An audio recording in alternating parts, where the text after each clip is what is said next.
binubog na kami ng alon. Bali itong pandalawang gabi na namin to dito sa Pacific Ocean. Wala pa kami galing, wala pa kami sa tabi ng Tinayagan Pantang Quezon. So pandalawang gabi na natin to ngayon sa Pacific Ocean. Ito hapon binubog kami ng alon hanggang ngayon. Grabe, yata na mga alon dito sa unahan.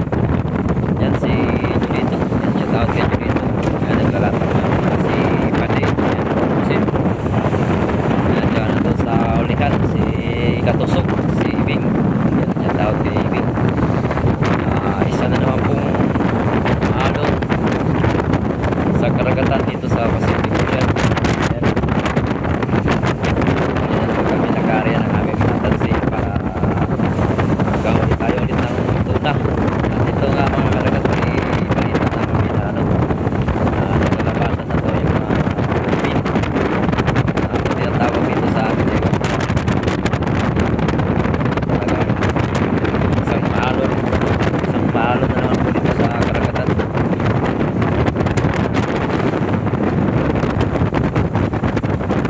Maalon ng karagatan dito sa Pacific Ocean mga karagat. Ito mahangin po siya. Sila Julito. Hapon pa kami dito nagpahubog sa alon. Hindi kami pagkapupa dito sa Kawamusit. Talagang nakakipay ng hangin. Ayan o.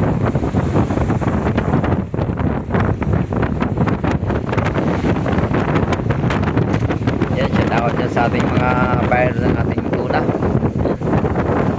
Ito po ang buhay namin mga mandaragat dito sa Pacific Ocean.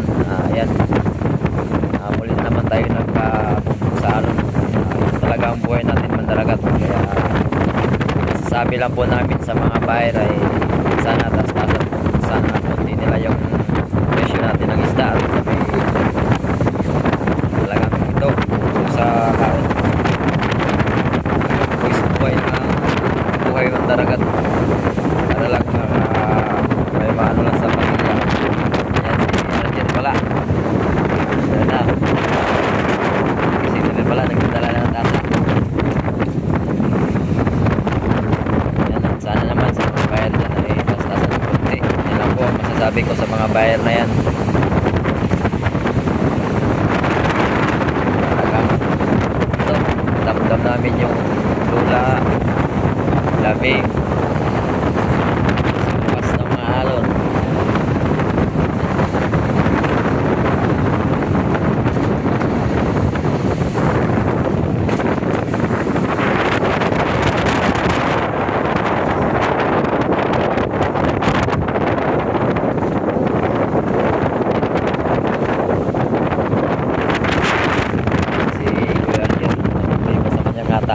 Hapon na raw.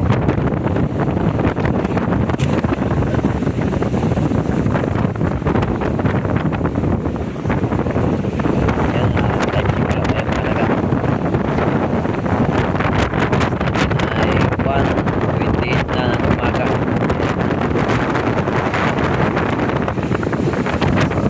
Bukas tayo ay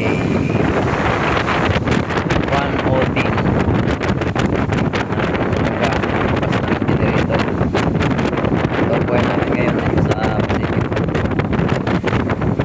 mga oras nagbubukas na yung kapitan dito. Bukas ng ilaw, siyempre yung mga team kadagat ay mag-alert na rin sa kanilang mga tansi bukas para mag-umpisa na maghanap buhay.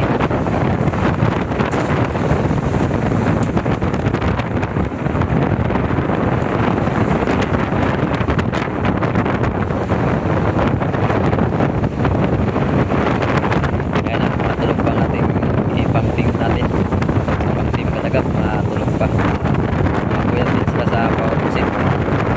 Tapos kanina umaga ay maghapon din yan kuya sila sa baba sa ribahan. So tulad po namin sinabi ko kanina, nagpabugbog po kami sa alon. So nila kanina ito namang isang series natin si Jante. Yan, shout out kay Jante, nakadalawa siya kanina. Junioran. Kaya tinatawag ko dito na junioran yan. Tuna kasi po hindi ko daw pasok sa kanilang price na kung magkano ang presyo ng bili nila sa 40 kilos o 37 kilos. Yun po yung mga pasok. Pag hindi po pumasok doon sa kilo na yun ay juniora po tawag doon. Medyo mababa ang presyo na kaysa sa pasok. Kasi ang tinatawag nilang pasok po talaga yung tinatawag nilang parilis.